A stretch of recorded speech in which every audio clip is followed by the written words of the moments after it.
भारत महान, हरे कृष्णा हरे। तो भाइयों, अभी आप लोगों ने हमारा नाम सुना। हमारा नाम है मंत्री दीन, यानी दीन बंधु दीनानाथ, गरीबों का साथी, गरीबों का मसीहा। लेकिन प्रिय भाइयों, आप सभी लोग तो जानते होंगे कि मैं ज्यादा पढ़ा लिखा तो हूं नहीं। मैं कक्षा 5 में 5 बार फेल हो चुका हूं। ये तो कैसे आप सभी भाइयों और बहनों का सहयोग मिला और कुछ हमारी किस्मत ने हमारा साथ दिया, जो हम बिहार के मुख्यमंत्री बन गए। लेकिन ये मत समझना कि हम अकेले हैं। हम अकेले नहीं है भैया। अरे हम 3 भाई हैं, 3। जो हमारे सबसे बड़े दादाजी वो राम रियासत के जमींदार और मैं बिहार का मुख्यमंत्री, और जो हमारा तीसरा मुन्ना जागीरा है ना, वो चंबल के बिहार का खूंखार खतरनाक। जब 3 भाई हो और ऐसे पद पर हो, तो इस राम रियासत के अंदर कौन ससुर हमारा बाल बात नहीं कर सकता। लेकिन अफसोस मुझे इस बात का कि भैया हमारा इलेक्शन बहुत करीब आ गया है। आज हमारे सामने वाला ससुर खड़ा है ना, वो बहुत बड़ा पार्टी वाला आदमी, पैसे वाला। अगर उस ससुर के सामने हम भी काफी पैसा नहीं खर्च करते हैं, तो कहीं ऐसा न हो कि हमारा इलेक्शन खतरे में पड़ जाए।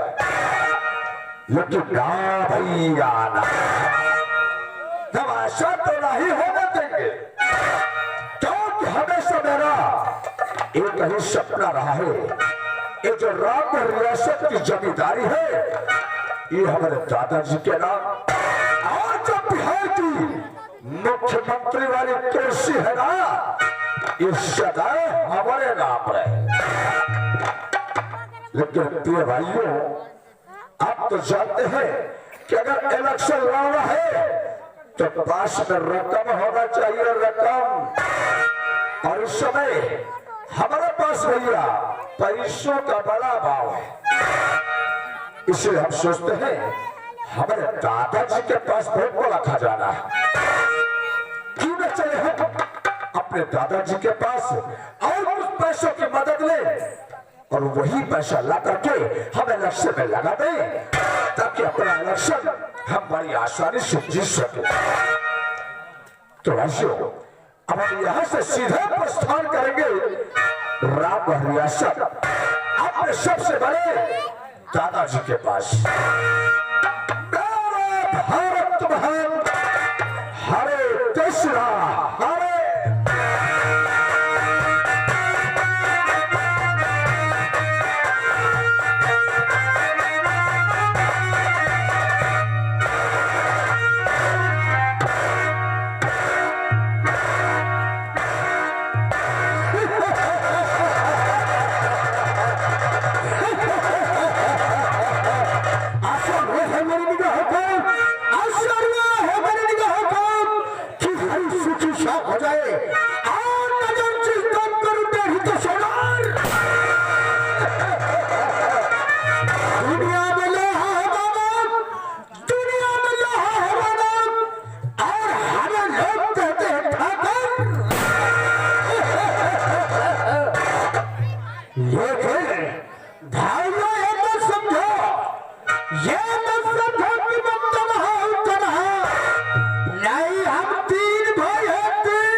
वहां तक जागीर मेरी है मेरी।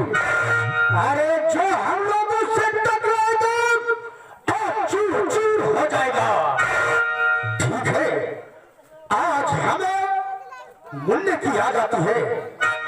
ठीक है, मैं बैठ कर इंतजार करता हूँ और उसके बाद देखा जाएगा।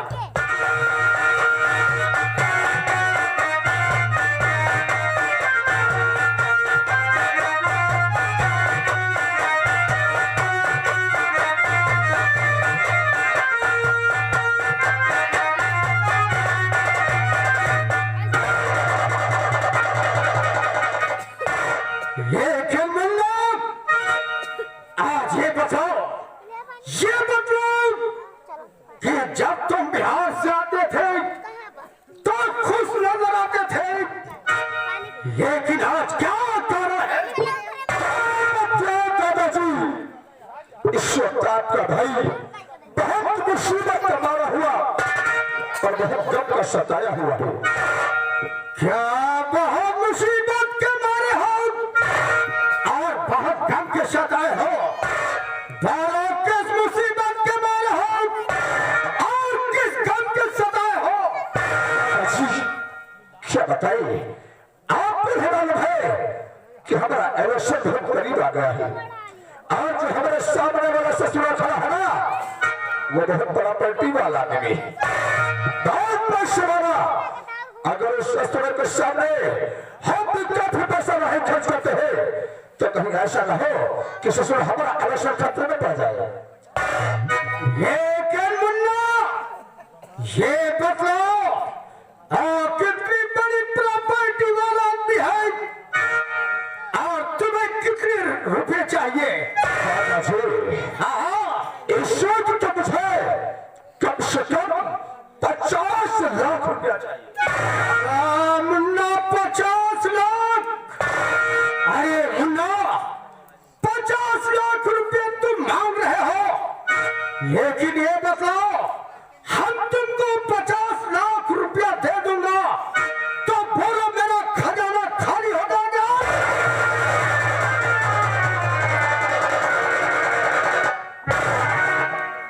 सत्य कहा, सत्य कहा दादाजी कि अगर आपके खजाने से पैसा निकाला जाएगा तो आपका खजाना खाली हो जाएगा। हाँ मुन्ना, लेकिन दादाजी आपके खजाने से पैसा निकाला कहे तो जाए, कैसे आएगा? अरे जो मुन्ना जागीरा है ना, वो ससुर किस दिन काम आएगा। लेकिन इस समय हमारा मुन्ना कहीं नजर नहीं आ रहा है। अरे मुन्ना जागीरा जंगल में रहता है, लेकिन उसने आज फोन भी किया था, हो सकता आता हो। ठीक है, तो हम लोग बैठ करके उसका इंतजार करते हैं।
मुन्ना, किस लिए मुझे याद किया गया? हमने तुझे इसलिए याद किया कि हमारा इलेक्शन बहुत करीब आ गया। तो अच्छी बात है दादाजी। लेकिन मुन्ना, हाँ दादाजी, जो हमारे सामने वाला ससुरा खड़ा है ना, वो बहुत प्रॉपर्टी वाला आदमी है। क्या? बहुत पैसे वाला। तो क्या मतलब है हमारे लिए दादाजी? मुन्ना, बोलो दादाजी। इसलिए आपको इसलिए बड़ा हक है मुझे कम से कम 50 लाख रुपया चाहिए। दादाजी आपको बात ये मालूम होना चाहिए कि हमारे बड़े दादाजी के खजाने में हमेशा मौजूद रुपया रहता है बराबर। दादाजी के पास तो बहुत बड़ा खजाना है।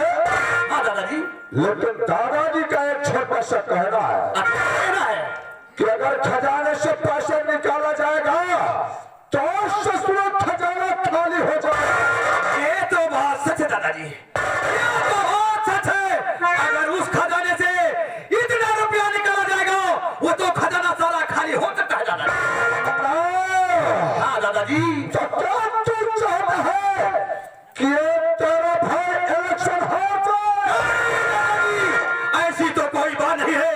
आखिर ये तो बताइए कि इस वक्त आपको कितने रुपयों की जरूरत है दादाजी? इस समय मुझे कम से कम 50 लाख रुपया चाहिए। 50 लाख?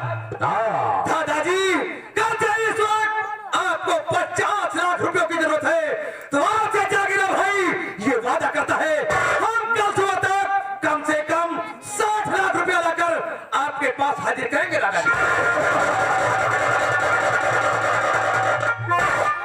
अरे वाह मुन्ना वाह। देखा दादाजी, इसे कहते हैं छोटा भाई। 50 लाख का सवाल किया और मुन्ना ने फिर 60 लाख का वादा कर दिया। लेकिन मुन्ना, बोलो दादाजी। पैसे की व्यवस्था करने से पहले तुझे एक बहुत जरूरी काम करना होगा। कौन सा काम है दादाजी? अभी मुझे सूचना मिली है कि कुछ गांवों से और कुछ ग्राम पंचायतों से हमें एक भी वोट मिलने की आशा नहीं है। हाँ, इसलिए मैं चाहता हूँ कि जिन गांवों से और जिन ग्राम पंचायतों से हमें एक भी वोट मिलने की आशा नहीं है, उन गांव में पहुंचो, अपने चंबल के साथ पहुंच के छोटे छोटे मासूम बच्चों को उठाकर कुएं में डलवा दो। उनके चरणों को ले जाकर जबरदस्ती के साथ घर कचवा दो।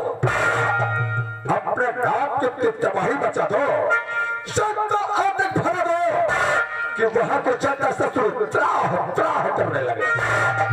फिर उसके बाद उन गांव को मैं जाऊंगा, उन गरीबों को नसीहा बनकर उनके दुख दर्द सुनूंगा, उनके आंसू पोंछूंगा और यह कोई 1500 रुपए और जैक के कंबल बटवा दूंगा। फिर देखता है ये रामगढ़ की ससुरी गरीब जो हमें कैसे नहीं देती है। हाँ, इसकी फिक्र आप मत करिए।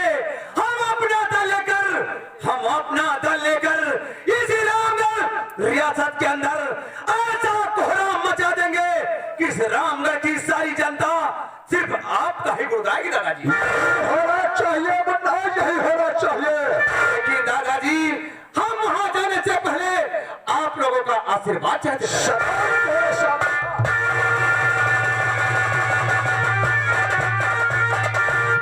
दादाजी, अरे बोलो मुन्ना, अपना मुन्ना क्या है?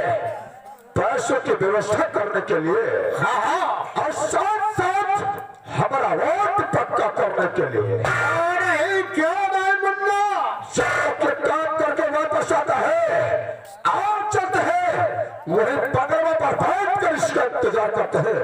चलो मुन्ना।